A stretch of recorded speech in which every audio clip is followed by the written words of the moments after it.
কলকাতা পুর নিগমের প্রাক্তন মেয়র ফেরহাদ হাকিমের ওএসডির দায়িত্বে থাকা কালীচরণ বন্দ্যোপাধ্যায়কে আটক করল সিট।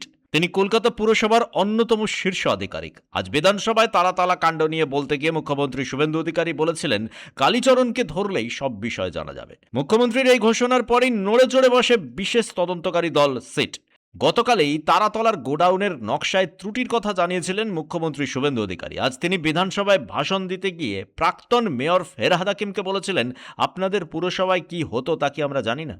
শুভেন্দু অধিকারী অভিযোগ করেছেন, কালীচরণকে না বললে পুরসভায় নাকি কোনো প্ল্যান পাস হতো না। তারই পরিকল্পনায় 200 কোটি টাকা দিয়ে নাকি তৃণমূল ভবন তৈরি হয়েছে। শুভেন্দু জানিয়েছেন, কালীচরণকে নিয়োগ করেছে ক্যামাক স্ট্রিট। কলকাতা পুরসভায় এমপি ল্যাডের কন্ট্রোলিং অফিসারের পদে ছিলেন কালীচরণ বন্দ্যোপাধ্যায়। পুলিশ সূত্র জানাচ্ছে, তারাতলায় যে নির্মীয়মান গুদামের ছাদের অংশ ভেঙে পড়েছে, সেই নির্মীয়মান গুদামের প্ল্যান অনুমোদন পেয়েছিল কালীচরণের প্রভাবে। তবে কারা সেই প্ল্যান পাস করেছিলেন তা জানা যায়নি। তার বিস্তারিত জানার উদ্দেশ্যেই কালীচরণকে আটক করেছে পুলিশ। কিছুদিন আগে কালীচরণ বন্দ্যোপাধ্যায়ের বিরুদ্ধে শেক্সপিয়ার সরণি থানায় তোলাবাজির অভিযোগ দায়ের করা হয়েছিল। এই অভিযোগ দায়ের করা হয়েছিল অভিষেক বন্দ্যোপাধ্যায়ের ক্যামাক স্ট্রিটের অফিস থেকে। অভিযোগে বলা হয়েছিল, অভিষেক বন্দ্যোপাধ্যায়ের নাম করে তোলা তুলছেন কালীচরণ। মুখ্যমন্ত্রী শুভেন্দু অধিকারী এর আগেও বেশ কয়েকবার বিভিন্ন ইস্যুতে কালীচরণের নাম সামনে এনেছিলেন সাংবাদিকদের কাছে। তারাতলা কাণ্ডে ফের একবার সেই নাম সামনে আনলেন তিনি।